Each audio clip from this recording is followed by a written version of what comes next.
2 सप्टेंबरचा GR रद्द न केल्यास मुंबईसह ठाणे पुणे बंद करू। विजय वडेट्टीवारांचा नागपूरच्या सभेत सरकारला इशारा, तर सत्ताधारी मनोज जरांगेंपुढे झुकल्याचाही आरोप।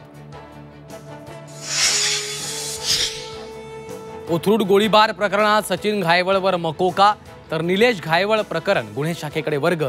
घायवळवर 30 दिवसात 5 गुन्हे दाखल। विहित कार्यपद्धती अवलंबून कार्यवाही करावी। सचिन घायवळ शस्त्र परवाना प्रकरणात योगेश कदमांचं पुणे पोलीस आयुक्तांना पत्र।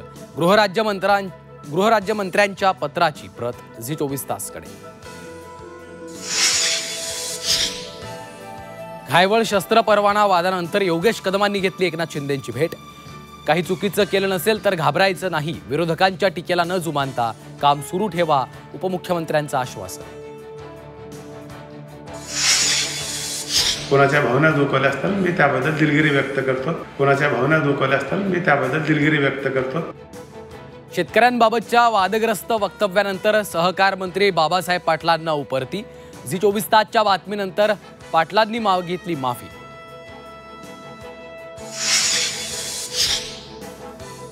झी 24 तासच्या बातमीनंतर सरकारकडून चूक दुरुस्त।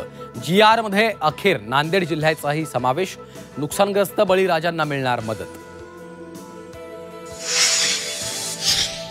डिसेंबर पासून चिपीतून विमान सेवा सुरू होणार। सिंधुदुर्गचे पालकमंत्री नितेश राणेंची घोषणा। सोनं चांदी खरेदी करणाऱ्या ग्राहकांना मोठा दिलासा। जळगावच्या सराफा बाजारात सोन्याच्या दरात 1800 रुपयांची घसरण। सोन्याचे दर GST सह 1,21,000 मनोरमा खेडकर पोलीस ठाण्यात चौकशीसाठी हजर। कोर्टाकडनं खेडकर यांना 13 तारखेपर्यंत दिलासा। गुन्हा केला नाही, सहकार्य करणार, मनोरमा खेडकरांची प्रतिक्रिया।